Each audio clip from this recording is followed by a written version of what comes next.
تو آپ اگر ان کے مرید بن جاؤ نا، یعنی وہ بد عملی پھیلاتے ہیں کہ ایسے مرید بن جاؤ کہ کسی چیز کی ضرورت نہیں ہے، تو پھر تم جہنم میں چلے بھی گئے تو وہ اس طرح سے داخل ہو، یعنی اسٹیج سے کھڑا ہو کے وہ شخص ایسے چل کے دکھاتا ہے، کہتا ہے کہ اس طرح سے وہ جہنم میں داخل ہو جائیں گے اور تمہیں وہاں سے نکال کے لے آئے۔ تو اب دیکھیں، یہ ایسی ہستی ہے کہ جن جن کو بہت زیادہ اللہ کے ساتھ پارٹنر بنایا گیا، ہمارے نام نہاد مسلمان جو ہیں، ایمان کے بعد مشرک لوگ جو ہیں، مومن بھی ہیں لیکن شرک بھی کرتے ہیں، اور یہ قرآن مجید کا موضوع ہے باقاعدہ کہ ایمان لانے کے بعد بھی شرک کرتے ہیں لوگ، تو وہ یہ کرتے ہیں۔ اب جب اس طرح کے سہاروں کے اوپر یہ زندگی گزار کے گئے ہوں گے تو وہاں یہ سہارے کام نہیں آئیں گے، تو پھر وہ انکار کر دیں گے کہ ہم تو شرک کرنے والے نہیں تھے، اور ان کا انکار قابل قبول نہیں ہوگا۔ اصل میں قرآن مجید میں دو مقامات پر آ، اللہ رب العزت نے یہ بات بیان کی ہے۔ ایک جگہ پہ تو یہ فرمایا کہ آ، قسم قسم کھا کر وہ کہیں گے کہ ہم شرک نہیں کرتے تھے۔ پھر دوسری ایک آیت میں سورہ نساء میں اللہ تعالیٰ فرماتے ہیں کہ وہ وہاں پہ کوئی چیز چھپا نہیں سکیں گے، تو پہلے پہل وہ انکار کرنا چاہیں گے، لیکن جب دیکھیں گے کہ یہاں تو انکار ممکن نہیں ہے، اور اہل توحید جب جنت میں داخل ہو رہے ہوں گے اور اللہ تعالیٰ نے گواہیاں بہت ساری ڈالی ہوئی ہیں، ان کے منہوں پر مور لگ جائے گی، ہاتھ بولیں گے، تو پھر وہ انکار نہیں کر سکیں گے، تو ہر چیز واضح ہو جائے گی۔ یوم تبل السرائر یوم اذن تعرضون لا تخفى منکم خافیہ، تو پھر ان کا انکار بھی نہیں ہوگا۔ تو گویا کہ پہلے ایک دفعہ وہ اللہ کو بھی معاذ اللہ علیہ باللہ دھوکہ دینے کے لیے جھوٹ بولیں گے، قسم کھا کے کہہ دیں گے کہ ہم شرک نہیں کرنے والے تھے۔ تو اس پر اللہ تعالیٰ تبصرہ فرما رہے ہیں کہ آپ دیکھیں کیسے انہوں نے اپنے آپ پر جھوٹ بولا، اور جو کچھ یہ لے کے پھرتے تھے وہ سب ان سے گم ہو گیا۔ اس آیت میں نے کہا بہت سے لیسنز ہیں۔ سب سے پہلا سبق تو یہ ہے کہ اللہ تعالیٰ اپنے نبی کو تسلی دے رہے ہیں۔ اب دیکھ رہے ہیں یہ انظر، یہ خطاب ہے نبی کریم صلی اللہ علیہ وسلم سے، یہ بات بیان کر کے کہ ہم ان سب کو جمع کریں گے، پھر جنہوں نے شریک بنائے، شرک کیا، ہم ان سے پوچھیں گے کہاں ہیں تمہارے شریک۔ یہ ساری بات بیان کر کے اللہ تعالیٰ کہتے ہیں انظر، اے نبی آپ دیکھیے۔ تو تسلی ہے یہاں پر کہ مکذبین، مشرکین، ان کی جو مختلف قسم کی چالیں ہیں یا ان کے مکر اور فریب ہیں، تو آپ پریشان کیوں ہو رہے ہیں؟ یہ تو اللہ کے سامنے وہاں پہ فریب لگانے کی کوشش کریں گے۔ تو اس میں ایک طرح سے بہت بڑی تسلی ہے رسول اللہ صلی اللہ علیہ وسلم کے لیے۔ پھر یہاں پہ فرمایا کہ جس دن ہم سب کو جمع کریں گے تو وہ یوم الحشر ہے۔ سبحان اللہ، وہاں پہ صرف انسان اور جنات ہی نہیں، سب مخلوقات جمع ہوں گی قیامت والے دن، سب مخلوقات جمع ہوں گی۔ اور قرآن مجید میں بھی یہ موضوع ملتا ہے اور حدیث میں اس کی وجہ بھی ملتی ہے، جیسے آتا ہے نا وَإِذَا الْوُحُوشُ حُشِرَتْ، جب جنگلی جانور جمع کیے جائیں گے، درندے بھی جمع ہوں گے، وحشی جانور، اور حدیث میں آتا ہے کہ یہ سب جو ہیں آپس میں دنیا میں ایک دوسرے کے اوپر کیے گئے ظلموں کا بدلہ دینے لینے کے بعد مار دیے جائیں گے ان کو نا۔ وضاحت کے ساتھ حدیث میں ہے کہ ایک وہ بکری جس کے پاس سینگ نہیں تھے، اور وہ بکری جس کے پاس سینگ تھے اور اس نے اس کو مارا تھا، تو اس کو سینگ دے دیے جائیں گے اور وہ بدلہ لے گی۔ تو اس میں اللہ کی حکمتیں ہیں، سبحان اللہ، ہمارا ایمان اور یقین ہے اس پر کہ رسول اللہ صلی اللہ علیہ وسلم نے فرما دیا، قرآن نے کہہ دیا، تو سب لوگ بھی جمع ہوں گے اور سب ذی روح چیزیں بھی جمع ہوں گی، اور اسی لیے یوم الحشر ہے، یعنی کہ بہت بڑا دن ہے، وہ بہت بڑا حشر ہوگا، وہاں پر بہت زیادہ لوگ جمع ہوں گے، اور حدیث کے اکارڈنگ یہ شام کی طرف اس کی ڈائریکشن ہے۔ عموماً ہمارے ہاں میدان عرفات کو کہہ دیا جاتا ہے نا کہ میدان عرفات میں حشر لگے گا، ایسا نہیں ہے، حدیث میں یہ چیز ثابت نہیں ہے، حدیث میں شام کی طرف اشارہ ملتا ہے۔ پھر اسی طرح یہاں پہ شرک سے تحذیر ہے، یعنی شرک جو ہے یہ بہت بڑا گناہ ہے، اور قیامت والے دن جب کوئی خلاصی ممکن نہیں ہوگی، کوئی طاقت ہی نہیں ہوگی بھاگنے کی، اس دن اس پر ڈانٹ پڑے گی اللہ سے۔ تو یہ اس جرم کی سنگینی ہونے کے لیے کافی ہے۔ اس کے علاوہ اور بھی نصوص ہیں کہ شرک کو اللہ نے معاف نہیں کرنا اور وہ مخلد فی النار ہے، لیکن بہرحال یہ بھی علی رؤوس الخلائق سب کے سامنے جب اسے یہ کہا جائے کہ کدھر ہیں تمہارے شریک، اور پھر وہ آگے سے دھوکہ دے اور پھر اس کو ڈانٹا جائے، تو یہ بہت بڑا، یعنی آپ یوں سمجھ لیں کہ شرک سے بچنے کا ایک ذریعہ بن جاتی ہے بات کہ قیامت والے دن اللہ تعالیٰ سب کے سامنے ڈانٹیں گے۔ پھر قیامت کے دن کا اس بات ہے، جیسے یوم الحشر پہ ہم نے بات کی، یہاں پہ وہ بھی سمجھ آتا ہے۔ اور یہاں پہ اللہ تعالیٰ کا کلام بھی ثابت ہو رہا ہے، اللہ تعالیٰ کے لیے کلام ثابت ہے۔ ثم نقول للذین اشرکوا، پھر ہم کہیں گے ان لوگوں کو جنہوں نے شریک بنائے، این شرکاؤکم، اور اللہ کا جو کلام ہے وہ الفاظ کے ساتھ ہے، سبحان اللہ، کما یلیق بشانہ، جس طرح اس کی شان کے لائق ہے۔ تو اس میں اگر کوئی شخص یہ کہے کہ بھئی یہ فرشتے کہیں گے، تو ایسی بات نہیں ہے۔ قرآن مجید میں اور بھی بہت سے مقامات پر اللہ تعالیٰ نے اپنی طرف یہ بات منسوب کی ہے، جیسے فَإِذَا قَرَأْنَاهُ فَاتَّبِعْ قُرْآنَ، یہ والی دلیل بنا کے اگر کوئی کہے کہ یہاں جبریل مراد ہیں، تو اس کا جواب یہ ہے کہ آ، اللہ تعالیٰ کے لیے کلام ثابت ہے۔ موسیٰ علیہ السلام کو اللہ تعالیٰ نے کہا تھا اننی انا اللہ لا الہ الا انا فاعبدنی واقم الصلاۃ لذکری، اب یہاں کوئی تعویل ممکن ہی نہیں، یہاں پہ خود اللہ تعالیٰ کلام کر رہے تھے نا، اننی انا اللہ لا الہ الا انا، تو جب کلام ثابت ہے تو پھر ماننے میں کیا مسئلہ ہے۔ اور قرآن مجید میں جہنم کے ساتھ بھی اللہ تعالیٰ کی گفتگو بیان ہوئی ہے، سورہ قاف میں، قاف والقرآن المجید میں یوم نقول لجہنم حل امتلاتی وتقول حل من مزید، اس کا مطلب یہ ہوا کہ بس یہ کہہ دیں لیس کمثلہ شیء وہو السمیع البصیر، اللہ تعالیٰ کا جو کلام ہے وہ اس کی شان کے لائق ہے، جس طرح وہ کلام کرے گا۔ اسی طرح یہاں پہ یہ بات بھی سمجھ آتی ہے کہ جو شریک ہیں، یعنی بت وغیرہ یا اللہ کے جو پارٹنرز لوگوں نے بنائے ہوئے ہیں، وہ اللہ کے ہاں فائدہ نہیں دیں گے۔ یہ وجہ ہے نا کہ وَضَلَّ عَنْهُمْ مَا كَانُوا يَفْتَرُونَ، فرمایا آخر میں کہ ان سے گم ہو گیا جو وہ افطرا باندھتے تھے یا جھوٹ گڑتے تھے، یعنی جو ان کے نظریات تھے۔ ابھی جو میں نے ایک نظریہ آپ کو سنایا نا کہ وہ جہنم میں داخل ہو کے نکال کے لے آئیں گے، اور ان کو بس یہ مان لو کہ وہ تصرفات میں اختیار اللہ نے ان کو دیا ہوا ہے، ساری کائنات ان کے سامنے ایسے ظاہر ہے جیسے ہاتھ کی ہتھیلی پر رائی کا دانہ، الیاذ باللہ۔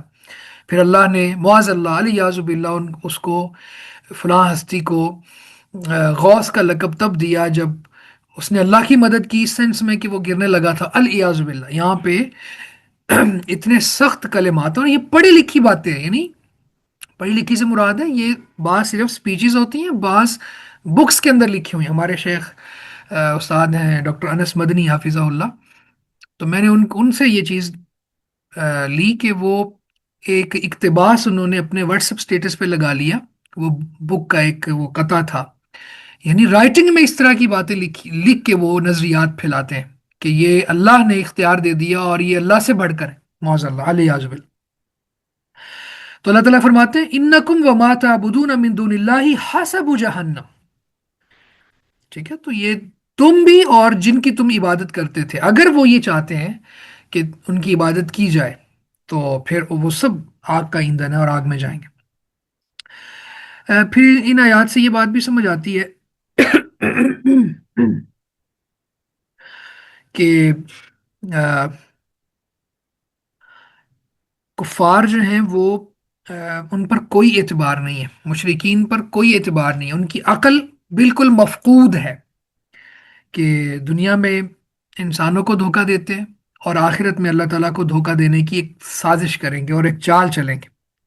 ثم لم تکن فتنتہم کا یہی معنی ہے۔ اور پھر اسی طرح سبحان اللہ یہاں سے یہ بات سمجھ آتی ہے کہ جتنے بھی باطل عقائد اور نظریات ہیں وہ انسان کے ساتھ ہی دفن ہو جاتے ہیں، آخرت میں ان کا کوئی ثبوت نہیں ہے باطل عقائد کا، باطل نظریات کا۔ ایک ہے شفاعت حسنہ یا سفارش کا وہ کانسیپٹ جو اللہ تعالیٰ نے دیا ہے اور اس کی ٹرمز اینڈ کنڈیشنز بھی واضح کی ہوئی ہیں، وہ چیزیں صحیح عقائد اور نظریات۔ اور ایک ہے باطل عقیدہ کہ کسی ایک سلسلے میں منسلک ہو جو نماز کی ضرورت نہیں ہے،